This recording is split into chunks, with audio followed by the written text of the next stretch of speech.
The Sine Institute of Policy and Politics is American University's incubator for policy innovation.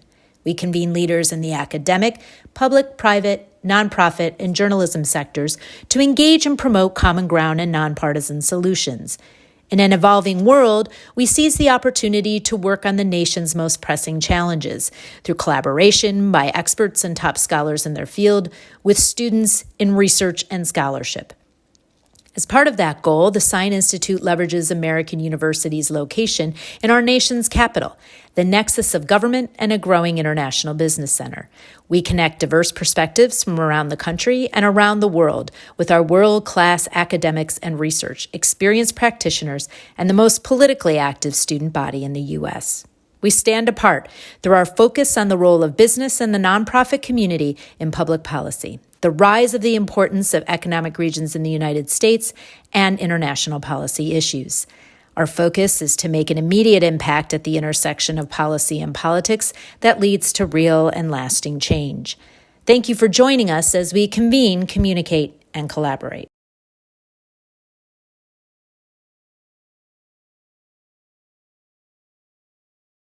Welcome, everybody. Dave Marchek, the Dean of the Business School. I have the same reaction, which is I'm kind of just, I've worked for presidents and I've worked for CEOs, but I'm really, really excited to meet Kara Swisher.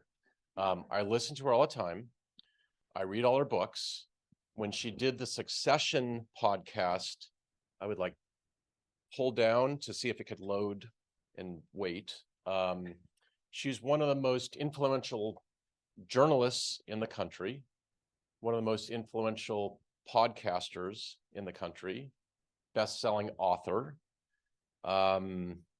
She's also an entrepreneur. She built events and ideas, and she's very creative. She has unbelievable relationships. I just listened to an interview, not of her interviewing him, but of Sam Altman interviewing her. It's pretty cool. Doesn't happen every day.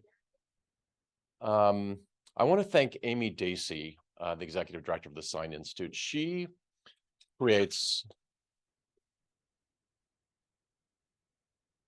unbelievable experiences for our students, with governors, with senators, with leading journalists, with CEOs. When I was a student, I would have killed to have any of these experiences, and this is every day, every week, every month, thanks to the Sine Institute. So thank you very much. Last thing I would say about Kara Swisher is her average day might be something like this. Talk to Tim Cook, say something about Elon Musk and get 1 million likes or dislikes. And then most importantly, engage with AU students. So thank you for spending time on campus. Because KOGOD has now announced that we are infusing everything we do, infusing AI into everything we do.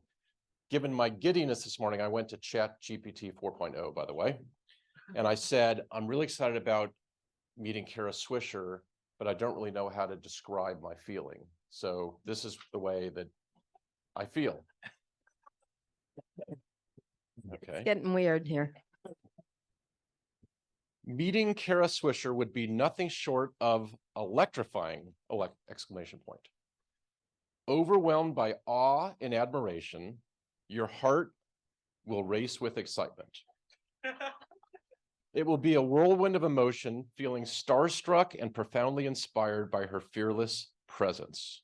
Truly a dream come true, bursting with exhilarating gratitude. So heartfelt. I know. So AI is now at Hallmark level creativity.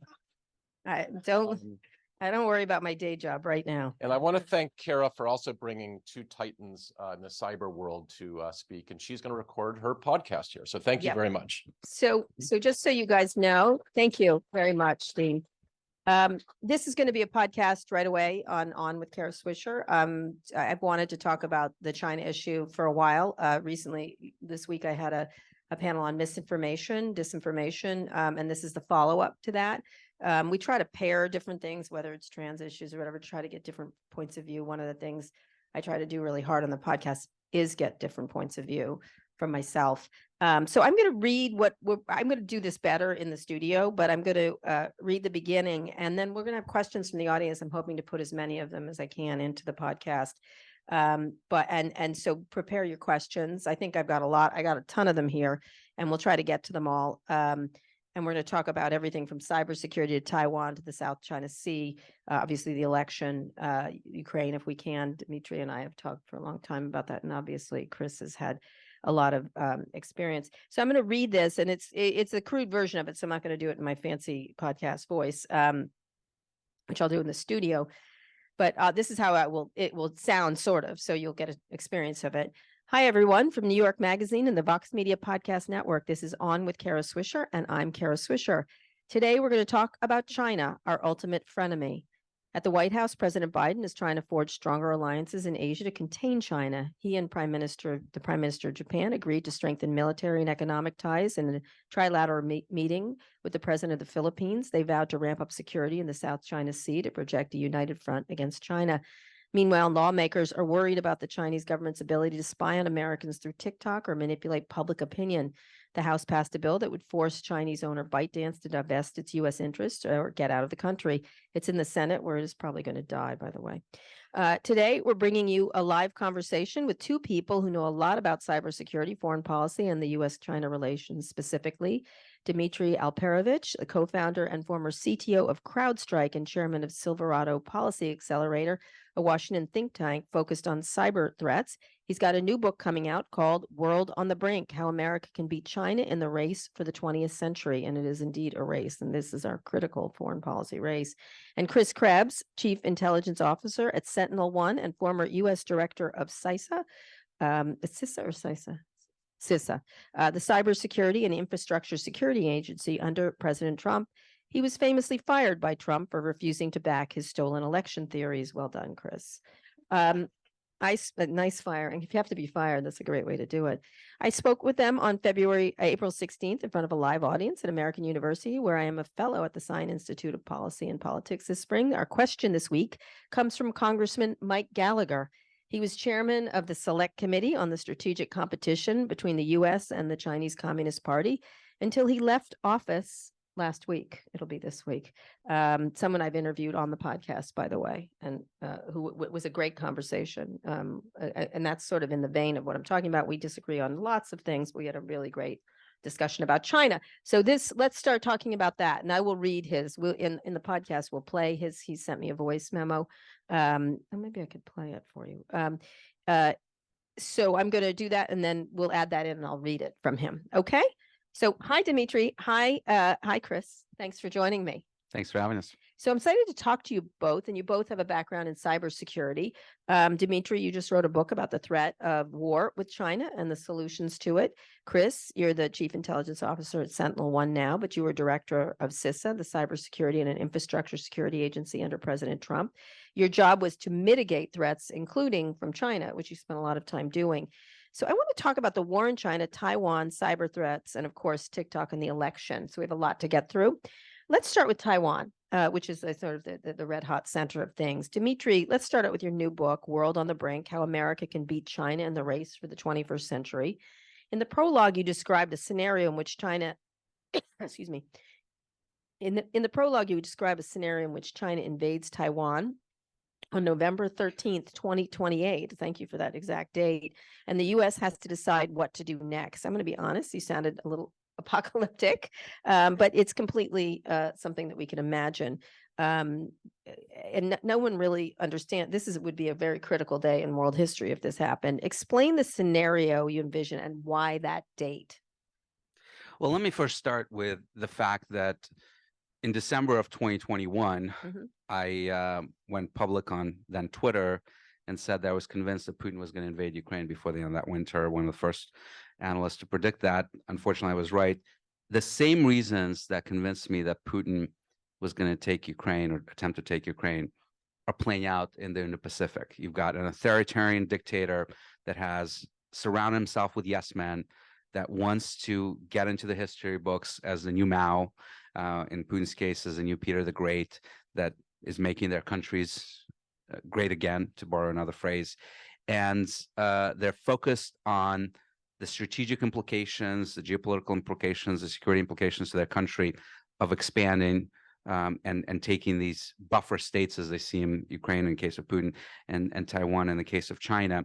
And I'm increasingly worried that we are on the path to a catastrophic war. And I cannot underestimate how impactful this conflict would be. I mean, when you estimate the level of casualties that we would encounter should we fight in this war, it could exceed the daily casualties we saw in World War II, right? Just unimaginable loss of life, infrastructure destruction, and impact to the economy. Trillions of dollars will be wiped out literally within hours of that war. So we have to do everything in our power to make sure that we don't fail like we failed with Ukraine, that we actually deter this conflict, because even if we win it, it will be a complete disaster for the world.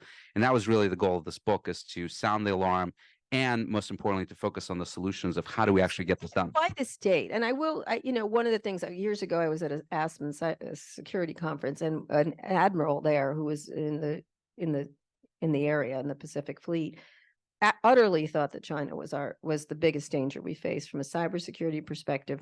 This was many years ago, and I tended to agree with him.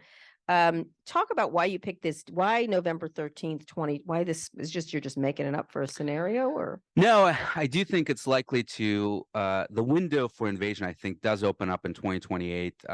You probably have heard a lot about CIA Director Burns and others in the U.S. government talking about how she has given the order to his military to get ready by 2027.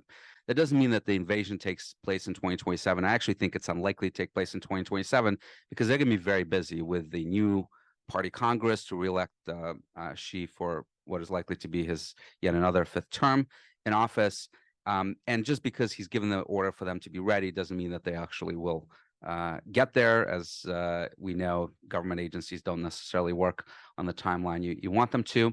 But also, why does he want that to be the case in 2027? Is because he's going to be in front of party Congress, and he wants to be able to tout the achievement that we're now ready to do this at a moment's notice. And I think once he gets past that election, Communist Party election, obviously, he will start thinking about his legacy. The problem with him is that, just like Putin, he's looking at his own mortality. He's going to be 79 in 2032, the end of that term. Unlike our system, they don't tend to elect their leaders into their 1980s, into their 80s, I should say. And he may not, get another term after that. So that 28 through 32 window is very dangerous. What else is happening in 28? You have a Taiwan election that can give you casus belli, depending on how it goes, in January of that year, with the inauguration of a president in May.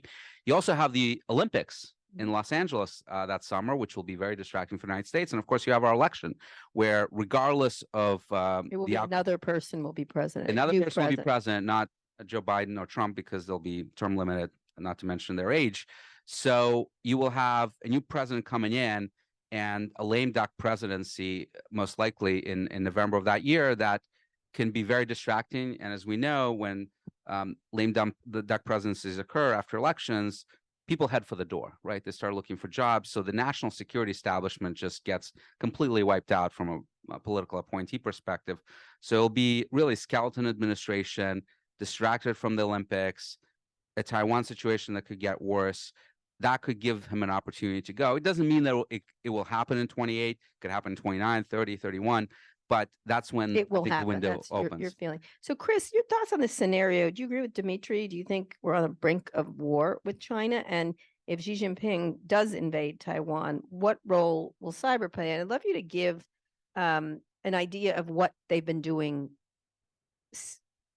up until this date, or what they've been doing in recent years. There are single most important cyber adversaries. The pacing threat, as the Pentagon and others have said for years now. But didn't you leave out the sea state? Like with April, what's going on with the weather around Taiwan that would allow for the amphibious attack? Is that part of the calculus as well? No, you should read the book, Chris. I know you haven't gotten a copy yet, but I actually think that the weather conditions do not play as big of a role as is often said, because this is not going to be a beach invasion. This is not Saving Private Ryan Chinese edition. I spent a lot of time walking the terrain of Taiwan. There's only a few ways that I think this can be done. I outlined one of them in the book. And the sea conditions in Taiwan are actually terrible almost all year round. it's basically impassable to anything but large container ships. So it's a very, very tough place to invade. Right. Well, so part of the military doctrine for the Chinese Communist Party is, one way to win a fight, and this is, going back to Sun Tzu and all that, but, actually don't allow your adversary, your enemy, to fight. And part of what they've been doing with cyber for years now is winnowing their way into U.S. critical infrastructure in the region, as well as here in the U.S. So what's known as operational preparation of the battlefield, putting themselves into a place where if they have to flip a switch, they can. But the point is, when they know they're going to push go, and I'm not as convinced as Dmitri, I do think that regardless of whether there's been a political decision to invade, they're absolutely working towards the ability to invade. And part of that, again, is to ensure that they're in the right position. So first prong of their cyber attack would be hitting defense industrial base, hitting military installations, communications, logistics, all in the region. And in the region, I would include Honolulu. But Guam, Diego Garcia, Okinawa, all of the U.S. military, as well as other allies that are in the region, take off their ability to project force. The second aspect of this is more consistent with a broader information operations approach of technical attack plus psychological impacts.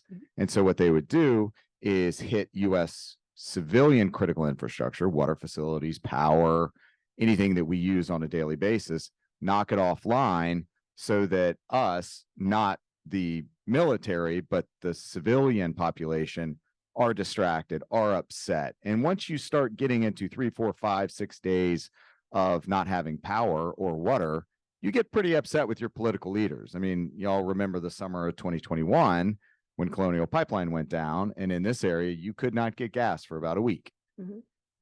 Think about that at scale across more sectors of infrastructure.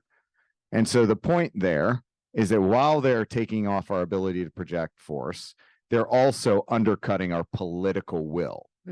And if you think about down the street here on Capitol Hill, what would be going on down there, it kind of leads you to Chaos is the idea. It's chaos, and are we really going to prosecute the war here? And particularly if you combine that with a significant loss of life and a bunch of body bags coming home, I think this. And talk about the psychological warfare, which you touched on, which has been going on forever. Right. So we talk about cyber all the time, and we talk about dis propaganda, the different kinds of information warfare. The Chinese have been investing in propaganda and information warfare for years. The Russians have been there really kind of in the 2016 election, kind of developing the playbook on how to interfere politically. But the Chinese have been at it at a much more local level. I'm joking here a little bit, but it kind of gives you a sense of the level they've been operating historically, but it's almost at the dog catcher level. They're in the communities where they have expats and others that have migrated, and they really want to be able to control and influence their diaspora. And so they engage at the local and the community level. Much more recently, though, they've been elevating it up into DC and Congress, even using some of their influence and leverage back home on deals, business deals, permits, authorities to operate, and getting US and other businesses to come back and lobby. I won't say directly on their behalf, but indirectly on their behalf. Because if you want that deal, if you want that license, if you want that permit, Investment, you need to start thinking about getting some policy change in DC. That and that's just kind of the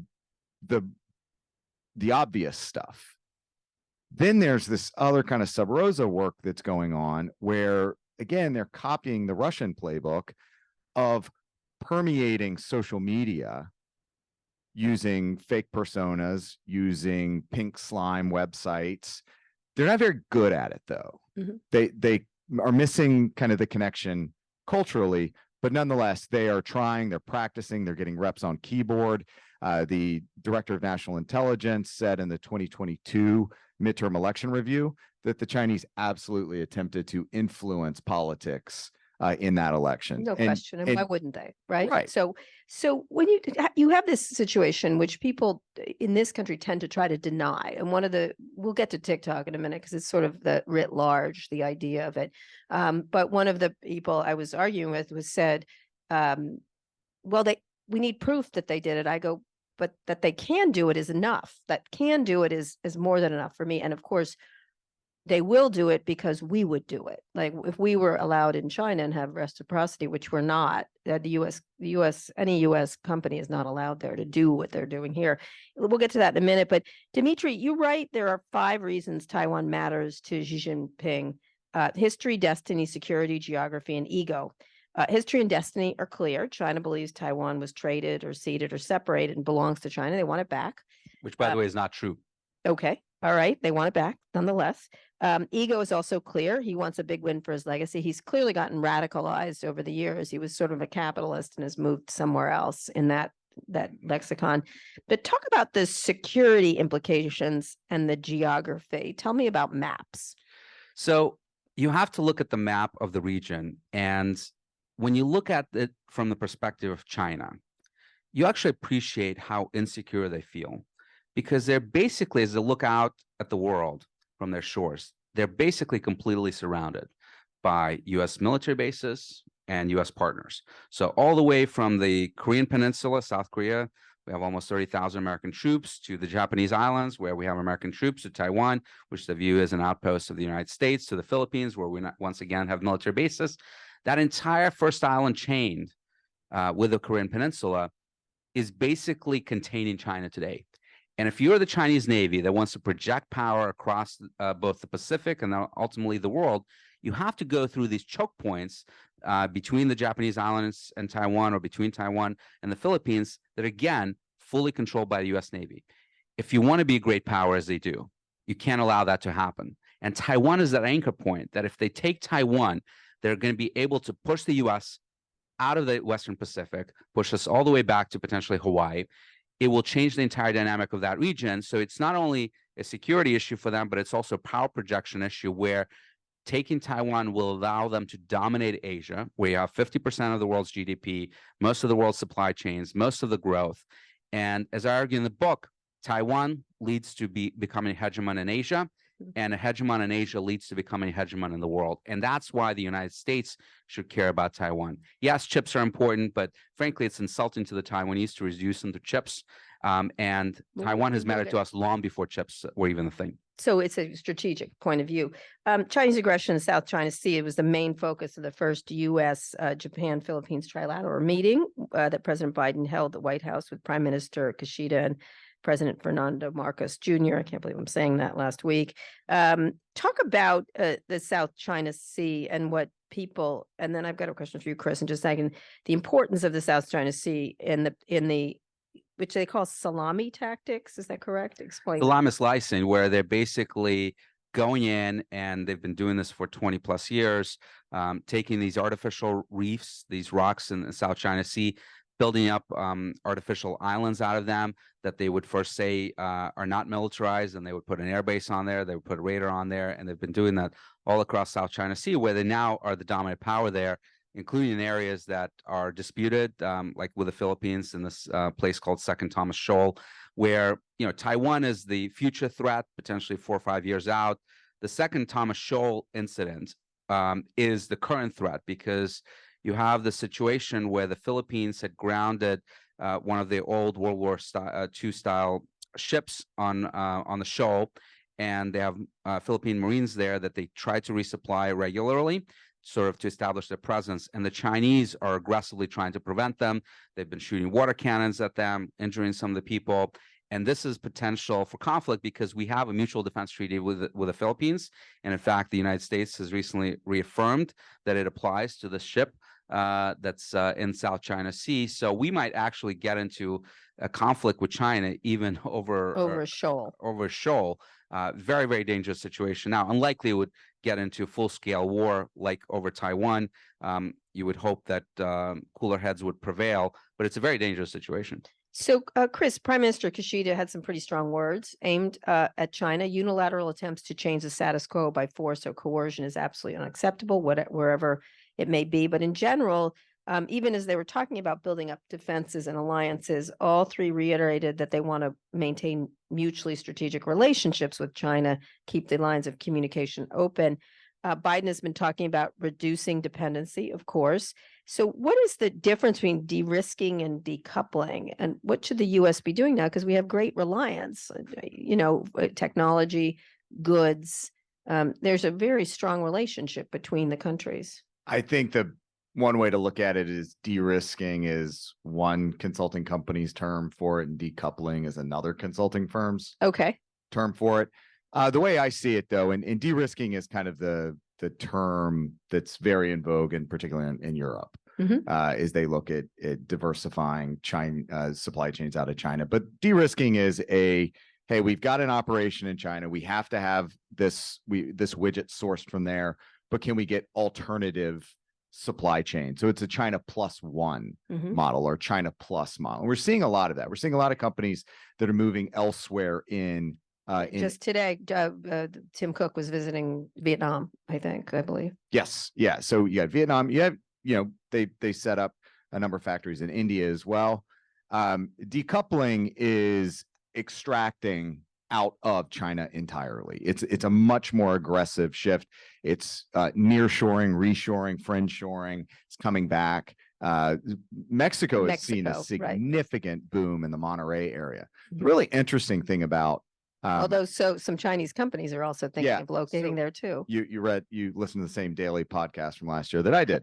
But yeah, a lot of Chinese firms are coming and setting up in Monterey, and it gives them the advantage of having that UMSCA, made in Mexico duty-free advantage. So they're being very smart about it. And they're diversifying elsewhere. You may have also seen so Microsoft cutting a deal with G24 in UAE, and part of that deal, G24 is a Dubai-based AI company that had relationships with the CCP and other Chinese entities. But as I understand it, part of that deal was G24 would have to sever relationships with the CCP for Microsoft to make their $1.5 billion investment. So you're seeing the China, not just the military risk and the invasion risk, but the financial and the supply chain risk factors kind of cascading across the world. And they're kind of finally, it seems, catching on in areas of, in the EU that has been very reluctant to get into the China conversation. And this is something that I saw up close and personal in the last administration when we were advocating on behalf of alternatives to Huawei for 5G telecommunications providers. And it's not a particularly compelling case when a U.S. official comes into Europe and says, you can't buy that thing, even though it's cheap and available, and they're going to give you 130% But that's been ongoing with Huawei and everything else, the reluctance to do so. They were reluctant to get away from Russia oil too, until they weren't, correct? Well, absolutely. And the difference, though, outside of oil and a few other things, I'm sure Dmitri can tick off, is that the financial interdependencies with Russia are significantly smaller. Right, exactly. So, when you think about that, the summer or the spring of 22, the number of companies that could just turn off an entire geography overnight, and a lot of them did, because Jeff Sonnenfeld at Yale had them on a list, and they were very responsive to that list.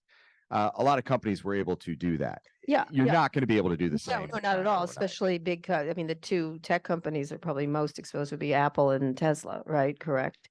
And he's got enough problems already.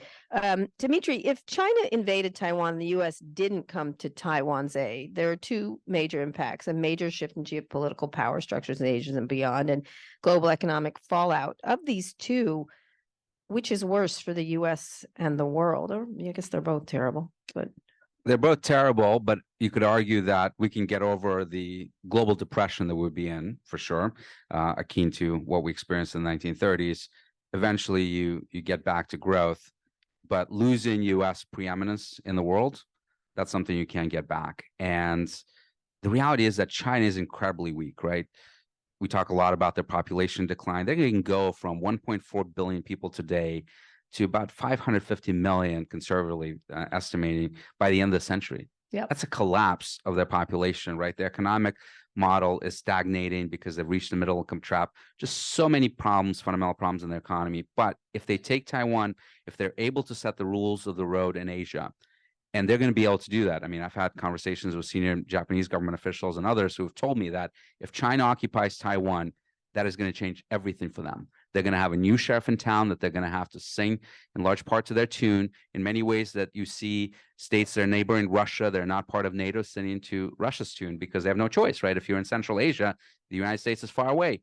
You may not want to do what Putin wants, but you have no other alternatives. And that's what's going to happen in Japan and Korea and Philippines, that entire region that is so vital to economic growth and arguably U.S. national security. So it's going to have huge ramifications.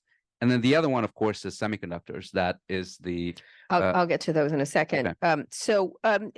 But is there any scenario which we wouldn't come to their aid? Oh, I think it's at best a 50-50 decision, because I think whoever's president, should this scenario come to pass, it's a very tough call, right? When you start looking at the American lives that would be lost, the economic impact, it's a hard call. Even though Biden has said on 4 occasions that he'll come to Taiwan's defense, I think if he were confronted with this, he would struggle.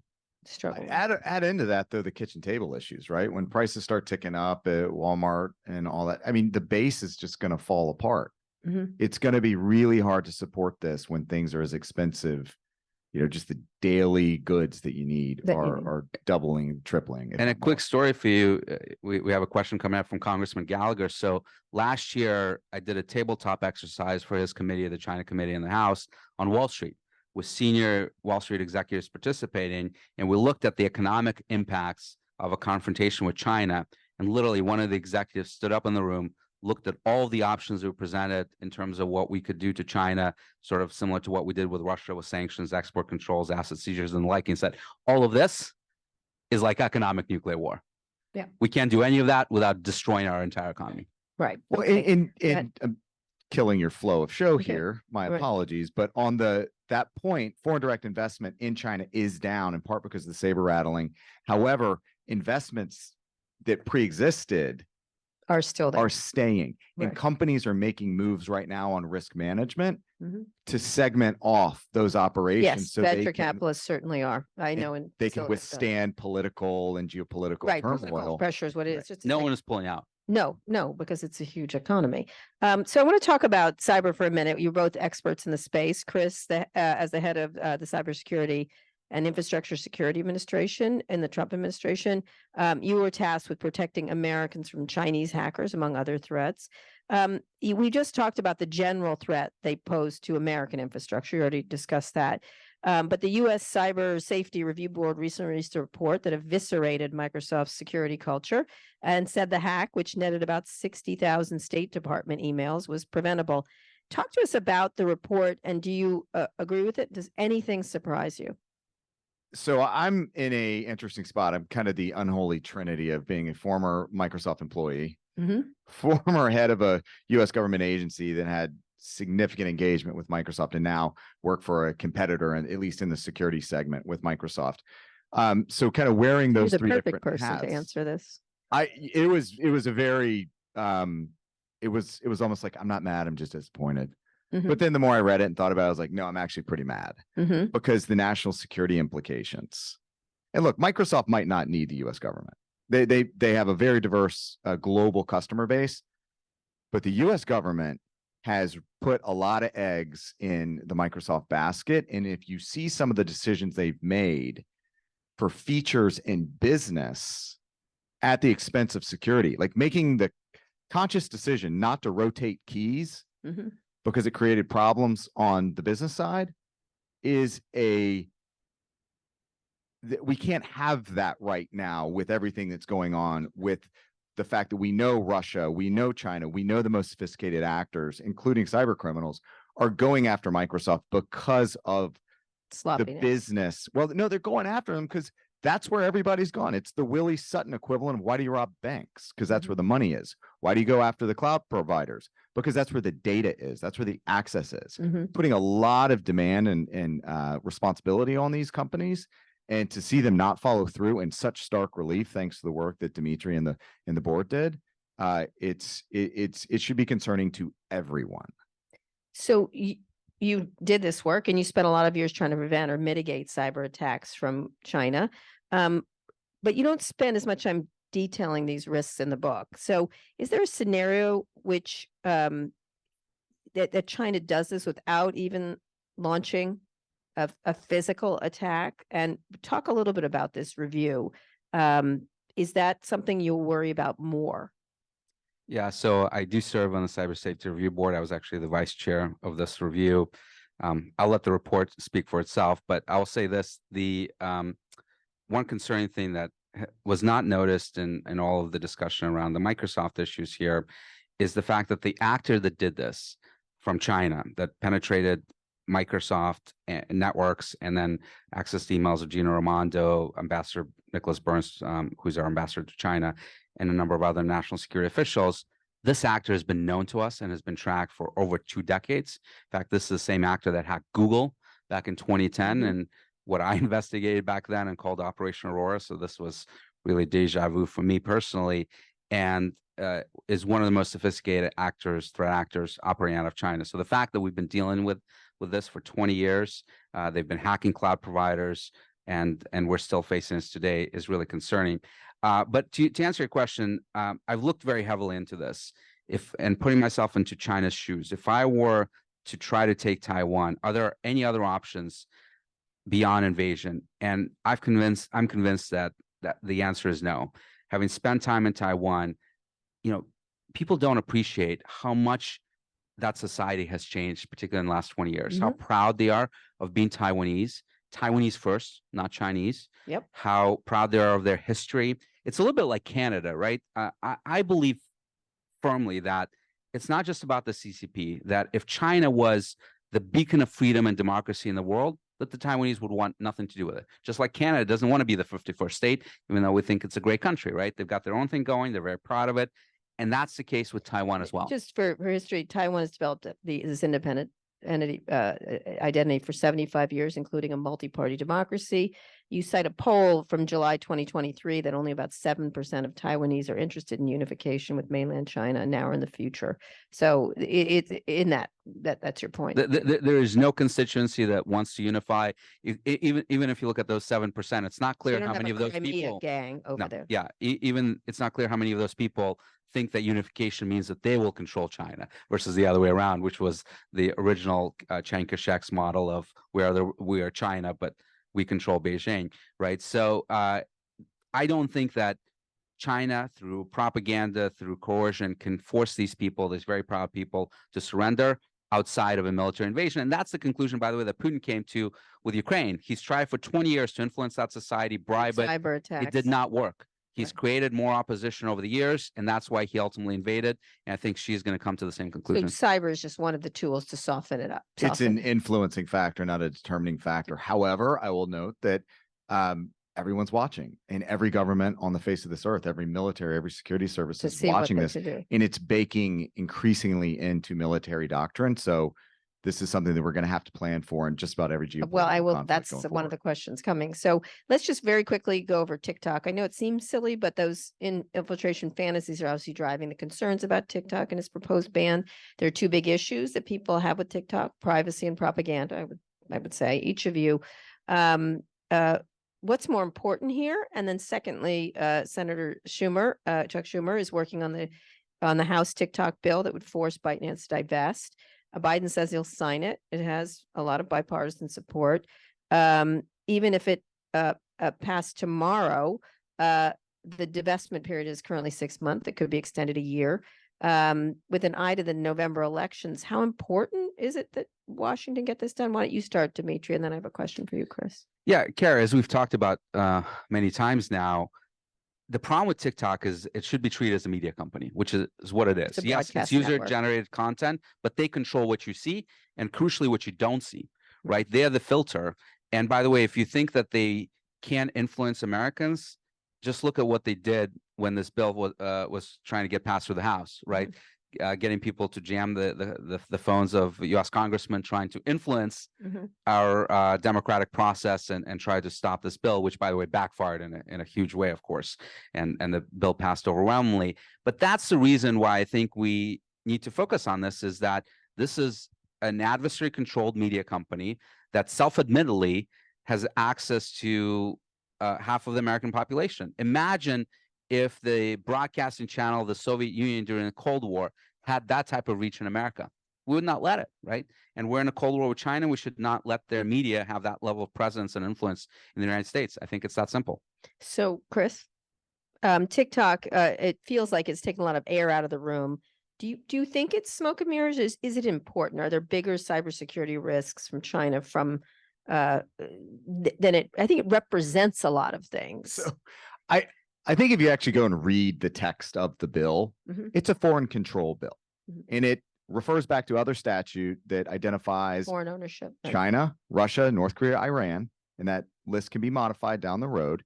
And if you are controlled by those countries, then you are then subject to the, ensuing provisions of the statute.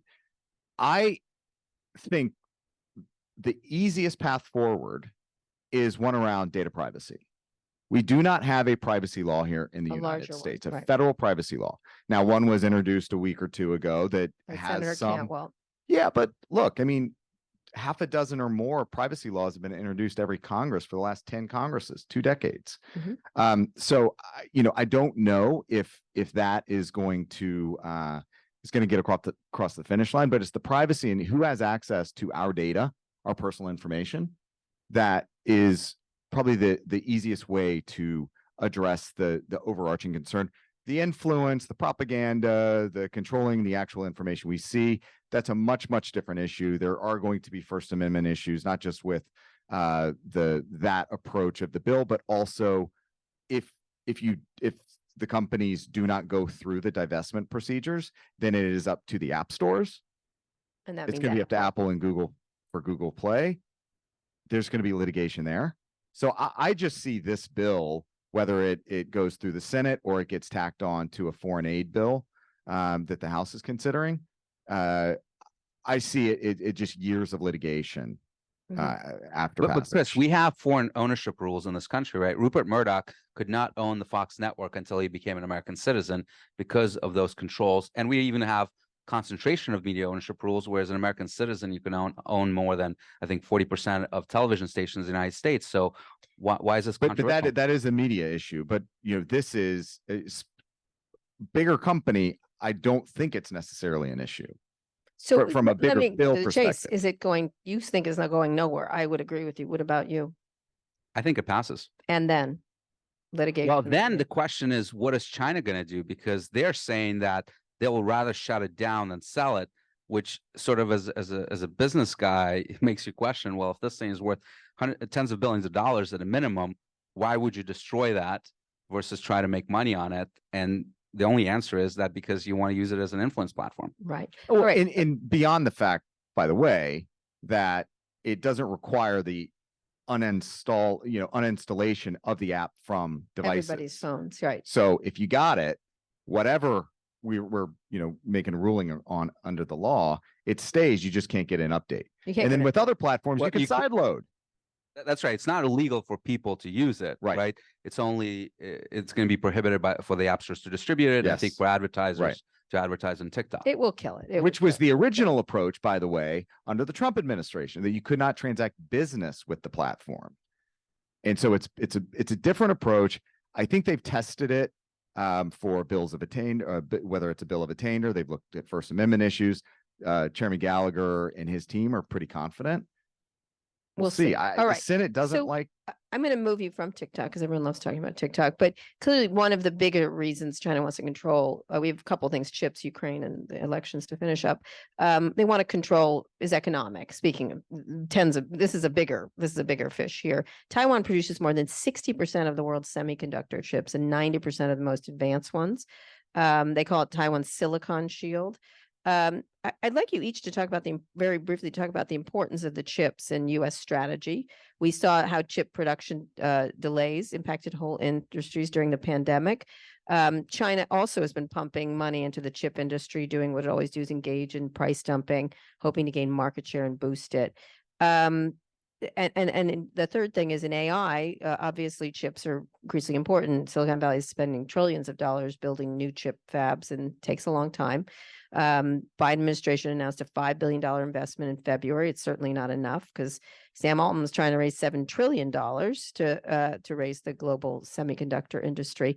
So both of you, how do we become more independent from it? And just give your overall thoughts on the importance of the chip here. I know you said it's talked about a lot, but it's very important, presumably. It is crucial. I mean, chips are called the new oil. I actually say in the book that's a misguided view because there are alternatives to oil. There are no alternatives to semiconductors, right? Our entire economy, the digital economy, runs on semiconductors. AI, there would be no AI without advanced chips, right? NVIDIA GPUs that are powering ChatGPT and all of the advances that you're seeing in the last couple of years. So it is absolutely fundamental. One of the things that gets misunderstood about chips is this focus on advanced chips. And yes, they're important for AI and other applications, but actually what I call the foundational chips or legacy chips are even more important. When you think about your phone, there are only 3 advanced chips in that phone. There's the CPU, the processor, memory, and the Qualcomm chip that connects you to the cell tower. And there's about 150 or 160 foundational chips that control the screen, the battery, the GPS, the accelerometer, everything that makes it a phone. And what's happening right now is we've been able to successfully, the Biden administration implemented these export control policies to prevent China from buying equipment to produce advanced chips. For the most part, it works. They have a few loopholes they haven't closed down yet. But China is doubling down on foundational, which is the majority of the market. And if they corner that, they'll be able to control our entire economy because our weapons platforms, our microwaves, our cars, even, AI, yes, you have the GPU there, but you need power to power that GPU that runs on foundational chips. So everything depends on those foundational chips. And China is right now trying to corner that Similar market to what they're doing with minerals. subsidies Yeah. and with price dumping through overcapacity, which is a playbook that we've seen in the steel industry and the solar industry, now playing out in electric vehicles and batteries. It's a playbook that has worked 100% of the time for them historically. Right. And they're trying to do this again. Chris? Look, I think even with foundational chips, we have challenges here. To the point about the Chips and Science Act, when Speaker Pelosi last term went over to Taiwan, she was having conversations about the Chips Act and said, "Yeah, nice start. You missed a 0 or 2 at the end. We're not putting enough into this." And then when we do, and the money starts hitting accounts, it takes much, much longer to break ground because of regulations, because we don't have the people. Or the We don't have the education. technology. Right. Environmental assessments and impact assessments. Those things are slowing down a lot of, I think, the progress we want to make here, but we can change all that.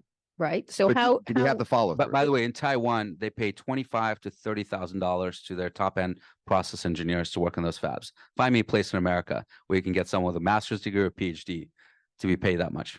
So is there any way for the U.S. to build its chip business? It's a decades-long process, correct? Well, we're building it, and TSMC is going to open up actually a factory in Arizona next year. They're getting money from the CHIPS Act.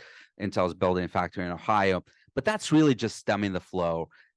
If the CHIPS Act works, in the most optimistic scenario, we will go from about 12% of the world's chips being produced in the U.S. to 20%. We will not reduce meaningfully our reliance on Taiwan for the foreseeable future, for the foreseeable decades. Taiwan will be the place that manufactures the most amount of chips. So going back to the idea of de-risking, in 2022, the White House and Commerce Department announced export control measures to prevent China from importing advanced chips to be used in AI training. They want to prevent anyone with a green card or American passport from working on Chinese semiconductor industry and advanced chip manufacturing. And the Biden administration seemed intent on continuing the trade war with Trump that Trump started with China. There's signs they're going to put up tariffs, block electric cars, cheap energy.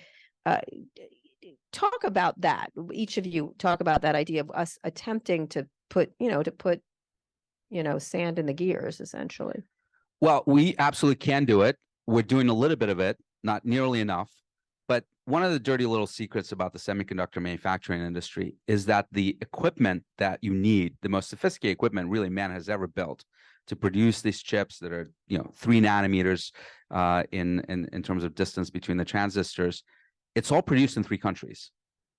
ASML is the company that a lot of people hear about in the Netherlands, but there are also 3 major companies in the US and a couple in Japan.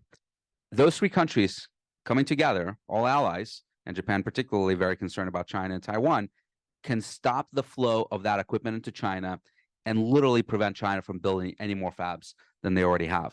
And in fact, if they stop maintaining the existing equipment, you could even see shutdowns of existing fabs in China. So this is absolutely within our control. We're unwilling to do that because of the overall relationship with China. They would obviously view that as very negative, but also because the supply chain for chips is very, very tight. And there would be real economic downturns here. from shutting down Very their chip quickly. production. Yeah, but also the timeline you just mentioned. I mean, it would take a dozen plus years to get a lot of this stuff off the ground. And, you look at the larger multinationals in the US to vertically integrate and make those investments. I mean, it is hundreds of billions, if not, as Sam Altman put it, trillions of dollars. Mhm. And it's not a tomorrow thing. It's not a next quarter thing. It is a long-term strategic investment. I think that's where our leadership, regardless of political party, has to figure out which narrow lane do we want to take. And if it's for national security applications, get back to a trusted foundries model, which didn't work. But do we want to reinvest? And we actually have to follow through with the right investments, which we have not done to date. Yeah, so essentially we're fucked. Okay, so speaking of which, you did predict Putin would invade Ukraine. Every week we get a question from an outside expert, and this week it's Wisconsin Representative Mike Gallagher, outgoing representative. He's getting out of Dodge, who is the chair of the China Committee. I'm going to read it. Mike asks, it's very funny, actually. It goes on about the Green Bay Packers. We're going to leave that part out. My big question for you, besides who is your favorite member of Congress, is that the the Chinese Communist Party looks at Russia's ongoing war in Ukraine. What lessons is it learning in general and in the cyber domain in particular? Each of you answer him very quickly. What are they learning? That's a really hard question to answer, because you could look at this and say they're learning that invading another country is very difficult. It could go wrong. I had a conversation with a senior Pentagon official at the very beginning of this war, and I asked that very question to them, and they said what they're learning is that America will not fight a nuclear power, right? So you could learn both things, that maybe this is too tough to do, but also maybe that the Americans will not commit their troops to fight for another country. And in fact, what they're seeing right now in U.S. Congress with the Ukraine aid getting tied up, and by the way, Taiwan's aid is in that package as well, and they may be realizing that America would be an unreliable ally to Taiwan, which is, by the way, the propaganda they're pushing in Taiwan, which is very effective, trying to tell the Taiwanese, America will not come to your aid. You're going to be on your own. The best thing for you is to appease us, is to try to get closer to us. On the cyber front, there's almost an Eastern philosophy approach here that accept your mortality. And once you kind of accept that you're going to get hit, you make a different set of decisions, and it's more about resilience and recovery. And that's one thing that I think throughout this invasion that the Ukrainians have shown is that they know the Russians are coming. They know they're going to get in. They know they're going to unleash some malware and bring some stuff down. So what's their response and recovery strategy, and how quickly can they get back up those critical processes?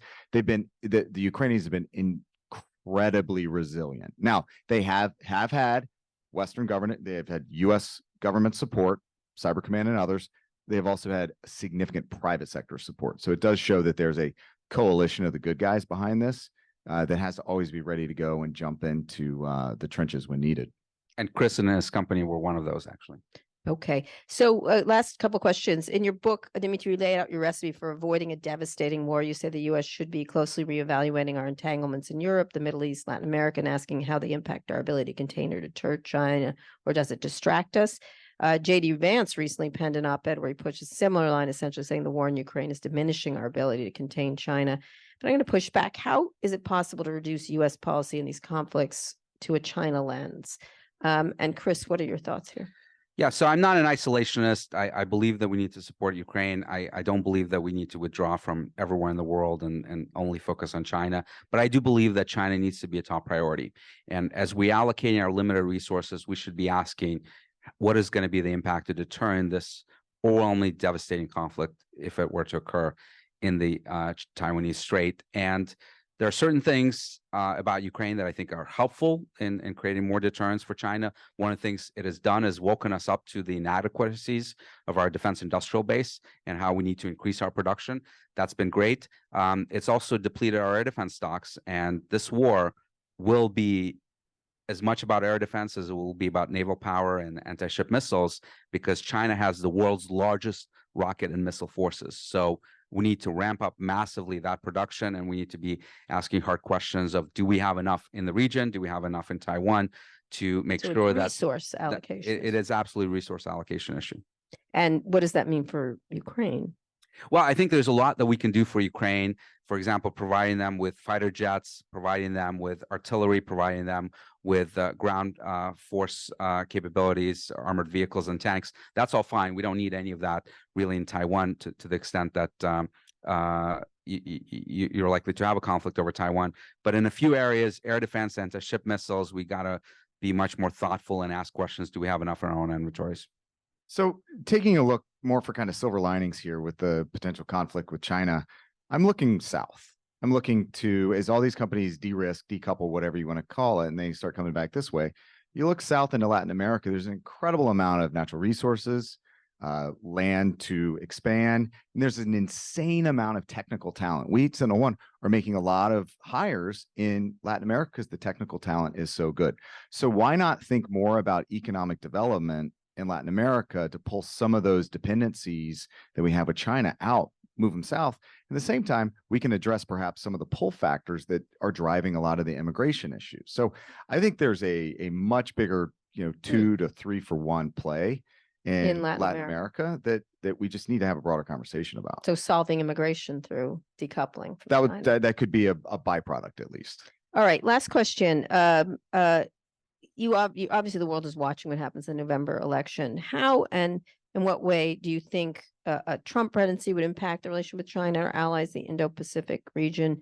And Chris, what are your biggest concerns about that? About the election right now? Let's start with you. Well, this is a question that I get asked often, both in Asia and in Europe, is what is Trump going to do if he gets elected? That's ultimately unknowable. I'm not sure he knows what he would do, but he's busy today.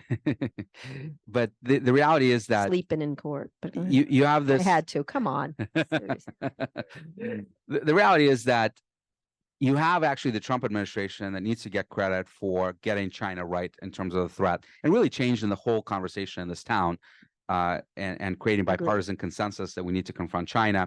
So that's a positive. The negative, I would say, is his tendency to try to pull out of alliances, NATO and the like. There's questions about whether he even cares about Taiwan or whether he would come to their defense or not.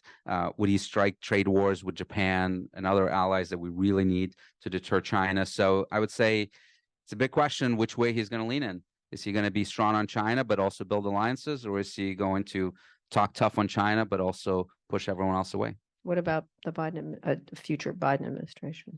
Well, Biden in large part has continued the China policies of the Trump administration, but they're also flirting with this. Do we engage? Do we not engage? Jake Sullivan talks about small yard, high fence. It's not clear how large that yard really is, because if you're going to deter China, you need to do what I call in the book as unidirectional entanglement. You need to not decouple, because then you lose all leverage, but you make sure that they're more dependent on us than we are dependent on them. And that's in areas of chips, in AI, in energy, in critical minerals, the whole slew of things that we're dealing with in this competition. And right now it's really a mixed bag, and we're not doing enough in a lot of these areas to, yes, disentangle ourselves, but also make sure they're more reliant on us. Chris? All right, so big picture 24 election, kind of looking at 3 main areas of concern. First is going back to 2016, it's the technical attacks on election infrastructure, on systems, on the counting, the certification process. Good news is they're consistent with prior assessments. The national intelligence folks say that they're not aware of any adversary that's got the capability and certainly hasn't demonstrated much of the intent to get in there and change a vote, disrupt counting, or certification. But you're still, I think we're going to see both foreign and what's going to be different this year. I think we're going to see domestic actors trying to poke, prod, pry, kind of consistent with the Coffee County, Georgia theft of election systems and software. Those that are just more ideologically trying to make a point, not necessarily to, again, change the outcome, but continue to undermine our faith in the public institutions. Second is disinfo, and whatever that term even means these days, you're going to see much more on the influence shaping, and that's going to be to kind of change perceptions, change outcomes and actions.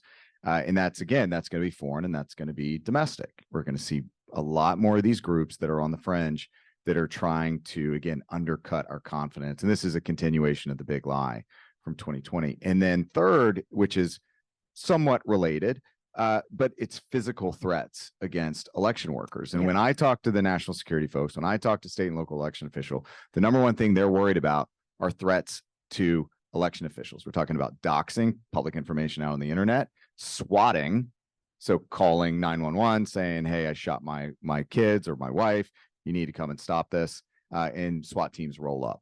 So the number one risk really, I think, is physical against election officials, and they are retiring en masse. And there's going to be kind of a knock-on effect here of not enough poll workers, not enough election officials. That's going to have impacts on our opportunities to participate in the process. Which is the point. Which is a bit of the point. So the one thing I'll add here is on AI. I don't see AI being a huge impact on the 24 election. I think it's going to be a lot of noise, a lot more like the robocalling. However, when somebody figures out how to take the Cambridge Analytic process and then drop AI on top of it, where you can do super precise micro targeting for influence purposes and build that kind of overarching appearance of consensus, that, and if you do it for ill, that's, I think, where AI comes to town. And so that's probably a 26 or 28 concern. Oh, good. So we can worry about that later after time. the war with Don't China. for data fight. All right. I do have one final question, then we'll have very quick questions from the audience. Dimitri, in your prologue scenario, you say that in November 2028, the president-elect has set up a transition headquarters in Madison, Wisconsin.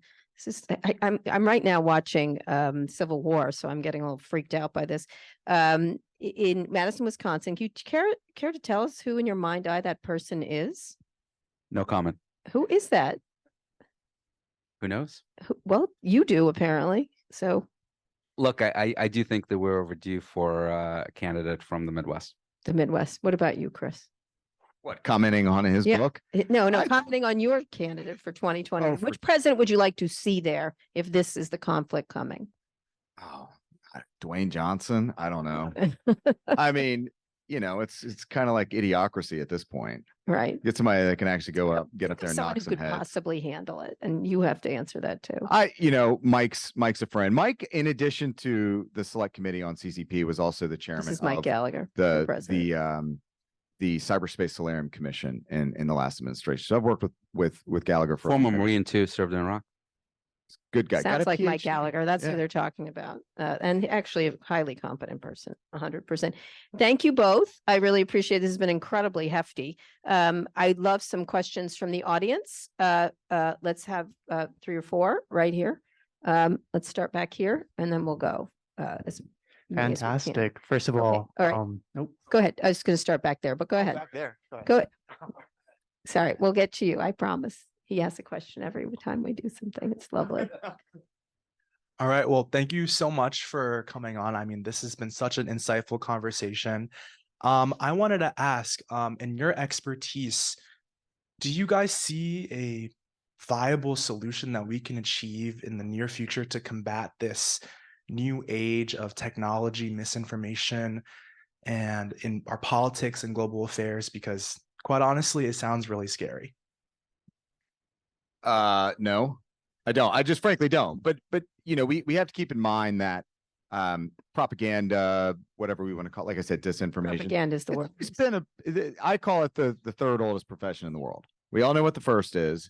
The second is intelligence services, really collecting, trying to get an understanding of what's happening in the population. And the third is shaping behaviors. That's where we are right now. Every time there's an advance in technology that allows you to share information, there's this churn immediately after. I mean, happened with the printing press, happened with the telegraph, happened with Radio. TV, radio, TV. You keep going, internet, and that's where we are right now. So I think there are simple steps, and I say simple, and I don't necessarily mean it, but there are steps that the Congress could take from a transparency requirements perspective, I've kind of likened it to where we are with social media platforms. It's a little bit like post Enron, where you had a transparency and disclosure failure. That's where we are. I think social media platforms need to be much more transparent in what their policies are, how they enforce their policies, open up access to researchers. Right now, we've got a lot of black boxes on policies and algorithms, and that needs to, I think that needs to change. Dmitri, any thoughts? Well, I would just say that this is not a technology problem, it's a societal problem. And if we weren't as divided as we are, if there wasn't such low trust in the media, a lot of these things just wouldn't have the impact that they do today. Because you look at other societies, Finland is a great example. There's a lot of Russian propaganda that has been targeted at Finland. It's not working because it's a pretty unified society. They know how to tell that this is false, and it's just not working on them. So we have to look deep into ourselves of how we respond to this stuff, and how do we build better connections across the aisle and be less polarized. Okay, next one. Who was right here? Yeah, but they're Finnish too. Well, there's a Happiest country in the world. Biggest country. They're happy people. But they're under the gun. They've been under the gun Yeah. for a very long time. Homogenous. There are a lot of different factors in play here that I think work against us. But to your point, it's ultimately this one's going to be up to us. It's us. First of all, Kara, Dmitri, Chris, thank you so much for taking the time to be here today. So my question has to do with what you brought up earlier, Dmitri, about, all these finance XX, like looking at all the options on the table, and we're like, oh my gosh, you're kind of screwed right now. So my question is there a way that tech leaders can have any impact on this outcome of like this potential war in China? So I'm interested in hearing your perspectives. What could they do to mitigate this or to make And this- I think this is a question for Kara. Tech leaders, can we rely on Kara? No, we can't. That is actually a question I didn't left out, but a lot of the tech companies are incredibly embroiled. The two would be Elon Musk and Tim Cook, very different people, by the way. Elon, I don't even know where he stands. He's sort of against China, but is in China, and his companies. Well, he said that Taiwan is not really a country; it should just be given to China. Given to China. At the same time, he's pushing for his competitor BYD to be taken out. For the government should take him out on behalf of Tesla. I think he should make a better car, is really what I think he should do. But he hasn't had a new one in a while, except for the Cybertruck, which sucks. It's a product problem there. Honestly, it is. He should tweet less and make better cars. So he should. He's got a product problem. I'm sorry. That's all. That's really pretty much it. So, and also competitors. But what do you think? I mean, because Apple's got huge exposure, one of our most important, most valuable companies in the world and in this country. Any thoughts on tech leaders? I mean, most of the tech leaders are being unhelpful here. And Jensen with NVIDIA is part of the problem, where wants to sell those chips to China. In fact, when the original export controls were announced by the Biden administration, NVIDIA within a couple of months announced a new chip that was modified just slightly, just to be below the threshold. And they had to update it again to send them a message that, no, we really don't want you to do that, right? So, and it's across the board. I think Google is the only company that I think very courageously, actually in 2010, after that hack, pulled out of China, said enough is enough. Sergey Brin was essential to that decision making. But even then, afterwards, they sort of flirted with, do we go back in? Do we not go back in? And, Mark Zuckerberg famously was learning Mandarin, trying to expand Facebook to China. Jogging in Tiananmen Square. So we did. We had the most fascinating discussion once. And I was like, why did you take that picture jogging in Tiananmen Square? He goes, what's the problem? And I was like, oh, you were 8 when that happened. And I was like, there was a guy with a suitcase and a tank. It was crazy. And he was like, don't be obnoxious. I'm like, obnoxious? I should slap you for doing that picture. Like, anyway. Google it, right? Yeah, Google it, right? Go look at that picture. Besides the smog issues and the pollution issues, who's running without a mask, and they have severe pollution issues killing their children. But you also have other companies that are focused on defense. You've got companies like Anduril and others that are trying to build new innovative defense technologies. So it's a mixed bag, but the big tech, I would say, largely still sees China as an opportunity versus a threat. And so would the defense companies. If they could sell it, they would do it. Sure. I mean, capitalism, is this a feature or a bug? Kind of the question. And to Dimitri's point, they see it as a big market, but also from a supply chain perspective, until they can get alternatives. They've got these dependencies baked in, CapEx for years and years and years flowing in to build out the pipeline. Yeah, but it's changing. I was just talking to a very large company, I can't name them, and they're saying our strategy is make as much money as possible in the short term in China and reinvest it in other businesses that will make us more resilient to a Taiwan contingency or anything else that might happen down the road. Yeah, and this is the bet Pat Gelsinger at Intel is making, right? He's going to ride Chips and Science Act, domestic fabs. That's the kind of the launch trajectory here. Yeah, I think it's smart, but they like their money. They like their yachts. They like no. If you're waiting for them to be a savior, you'll be waiting. Jesus will be here quicker. So 2 more questions right here, and then, oh, sorry, right here and then right here. Go ahead. Thank you so much. You folks have talked about what cyber warfare would look like with China, what some of their escalation tactics would look like. You've also spoken about American defenses as well as our resilience. My question to you, who do you think reigns supreme in offensive cyber capabilities? And if you could rank order them, America, China, Israel, who do you think those would be? It's very easy. It's the United States and then everyone else. We're far above everyone else. The problem we have, though, I mean, problem or an advantage, depending on how you look at it, is that we are very constrained in how we use it. There's 100 lawyers that sign off on everything. That's not the case in China, Russia, where they couldn't care less. So even though we have really exquisite, unbelievable capabilities, they're mostly sitting on the shelf until push comes. And to others shove. are using them too. Others, just like Stuxnet has been used. That's a good thing, Dmitri. Just so you know, just FYI, I get it. Wouldn't you love to get in there and fuck with everybody? But it's actually a good democracy thing for. Yeah, I agree. Okay, fine. Okay, fine. I will agree with Dmitri and probably just leave it at that. Yeah. Okay. One more question. Who right here? Oh, okay. Anyone else right here? All right, and then actually right here, this woman. Let's have. I mean, the interesting follow-up though is like, okay, fine. Well, who's best on defense? Yeah. And the answer is no one. The answer Nobody. is everybody's. And we have equally. a more porous, large landscape of openness that you know, creates. those with the glassiest of houses better be careful when you throw the stones. I mean, that really what we're seeing right now is our inability to really achieve the levels of defense we want is what's leading to this outbreak of ransomware, including, right. You know, in addition to the Kremlin encouraging as a matter of national strategic policy. Yeah. But the optimist in me would say that it's the teams with good offense that win the Super Bowl. All right. Okay. That was a sports reference. I had no idea what you're talking about there. Trent Dilfer would like the word. Thanks so much for coming. This has been a great discussion. I was driving my 11-year-old home a couple weeks ago when the House voted on the TikTok bill, and we were listening to it on NPR, and I had a bunch of her girlfriends in the car, and they were asking me why the House would ban TikTok. And I said, well, there are concerns about propaganda and privacy. And my 11-year-old says, but mommy, there's no privacy anyway.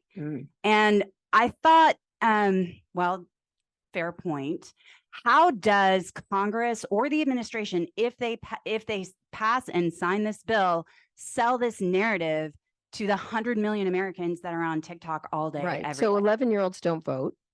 So that's one thing. That's fair. That's, you know, and secondly, I'm not sure why an 11-year-old is on TikTok, but I'm not going to go in.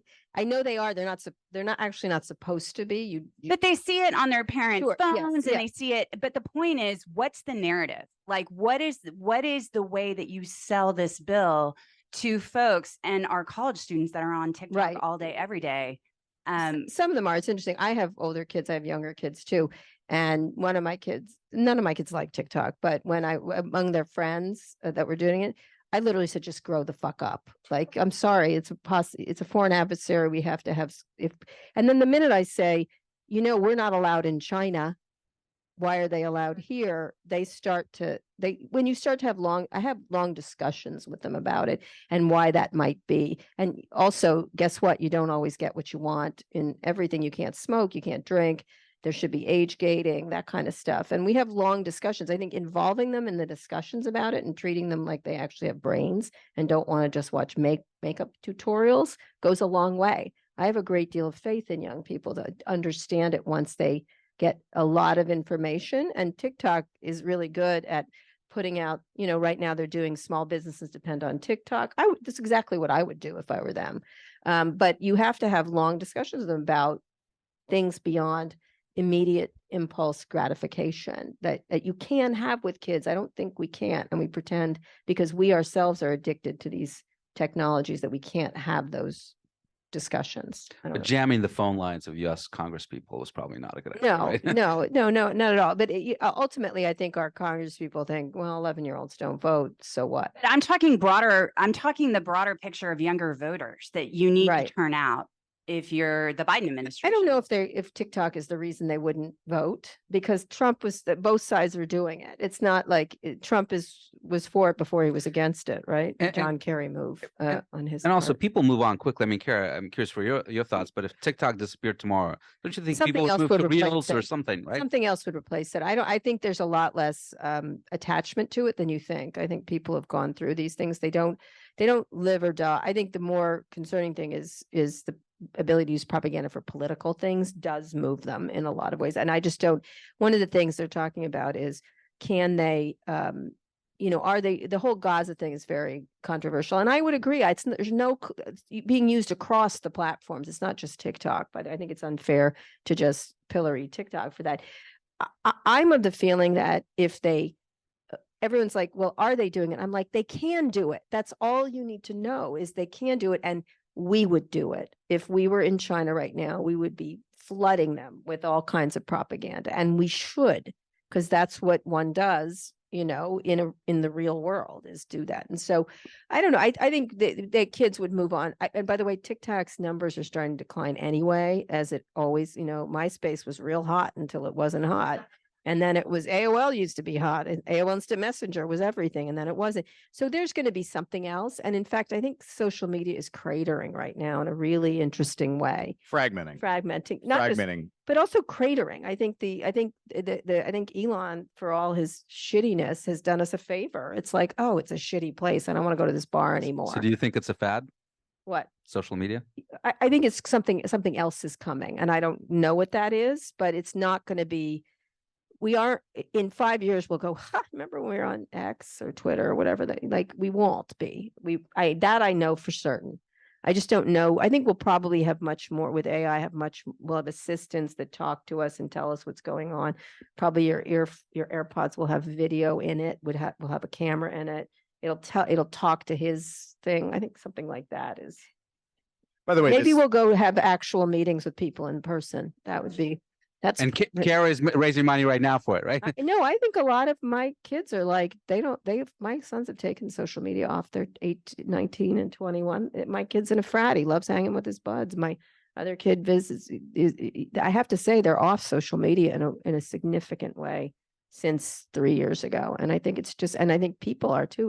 It makes you feel bad. And you're going to go towards things that make you feel better, the way a lot of the tech used to make you feel, which was, I had someone on today that said she met her husband on AOL Jewish chat. I guess there was a chat group. That's where she met her husband. She goes, it was really fun. Remember when it was fun?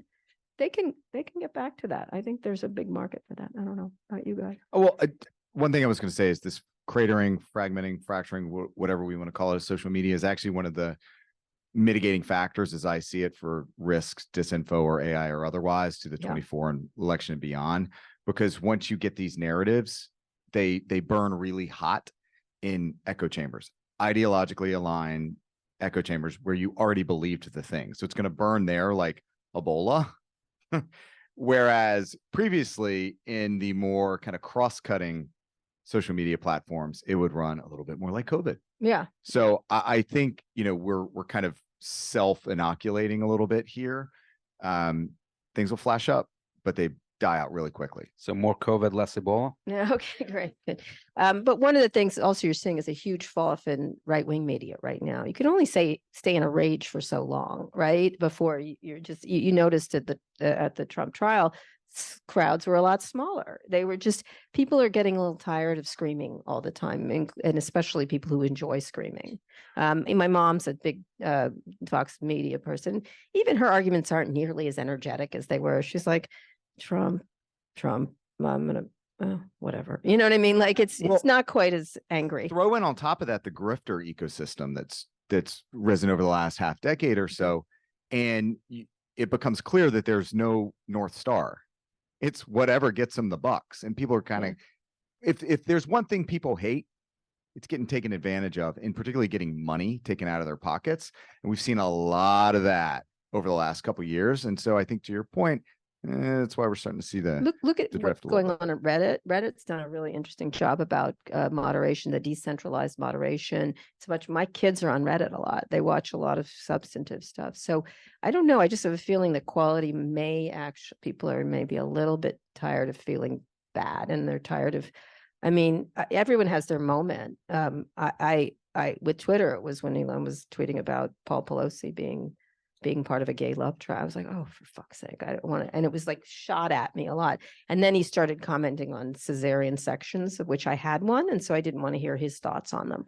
And so I was like, and off. Like, I don't really want to hear what he has to think about cesareans in any way whatsoever. So I don't know. I have a feeling there's something happening. And so there'll be other ways of targeting these people that are maybe perhaps actual persuasion based on policy, perhaps, maybe. I don't know, maybe not. I don't know. All right, very last questions. These guys have to go, and I do too. Right here. Other Chinese media companies, Tencent or Shine. you'd be worried about them? Xi'an. Well, I think this gets to the privacy question and user data and sovereignty of data. So in 2019, India blocked, back then it was like 200 some odd 300 apps that originated from China. And I think that's probably the smarter approach is you come up with your methodology of what are we allowing to leave, who can have access to it, and for what purposes. But we can't even get the basics right here. And so that's the conversations that I have. And I just spent a week with about 20 some odd members of Congress, and we're working through, okay, what AI-based or related regulation do we need to have? And I'm like, guys, come on, let's pump the brakes here. We can't even do federal privacy regulation. We can't do software liability. We're nowhere near any sort of meaningful market interventions on AI. And in the meantime, what's happening in the states? New York, California, Illinois, others are jumping in and they're taking their first shot. But that just leads to this incredibly dynamic and fragmented regulatory approach here in the US. And then the EU is going to do what they're going to do, regulate first, ask questions later. But there's a smart answer, but there's also a fair answer. And as Kara said, we need to demand reciprocity. If our companies can't operate in China, their companies should not have access to our markets. I think it's that simple. You start there. Yeah, that's the most persuasive argument. When I do that, everyone's like, oh, yeah. Like that. Like, I think it's a pretty basic one. And there's a reason they don't want us in there, because we'll do, we already did it with movies. Like, that caused enough damage there from that point of view. That's a bigger issue though, right? I mean, when you just talk about US companies go operate in China, they have to set up joint ventures. And part of that is forced tech transfer. Mm-hmm. Motorola was one of the first companies in China in 1987. Everybody. You look at a lot of those early entrants, they've been supplanted in the market, not just there, but here in the United States. But so far, there's no company like TikTok. This is the first one that's really gotten in at scale. But there is Huawei and Xi'an from it's a fast fashion company. It's trying and they're trying to supplant Amazon in that regard. So anyway, thank you so much. Those are great questions. Fantastic. And thank you, these guys. And buy his book. Buy his book. It's out when? April 30th. April 30th. And it's great. It's really great. It's really important to think about solutions. It's not all hopeless. America's worked pretty well for a couple hundred years, so it possibly could again. It's an optimistic book. Yeah, it is. Anyway, and Chris, of course, is going to be the next. You're going to be running national security in the Trump administration. No, I'm kidding. Would you take a job? I don't even know how to respond to that. Okay, don't. I was actually thinking about it. It would be, so there's no Saturday Night Live this Saturday. But what would Sadly, be for Maggie Haberman. Anyway. But what would be a great cold open is going through the voir dire and jury selection process and just like trotting out a bunch of people and like I roll out and be like, so do you have any strong feelings? I was like, well, he did fire me. Yeah, yeah. Probably doesn't remember.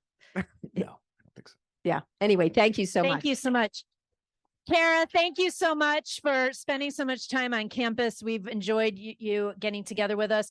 At the Sine Institute, we always say what matters is what you do when you leave these kind of conversations, almost as important as us spending time together. So as you said, please Kara's book, Dmitri, yours soon to come out. Please follow the Sine Institute. We'll make sure that all of that is available to you. And thank you so much for your time here. We've got refreshments for you. Please keep the conversation going. Thank you for joining us today.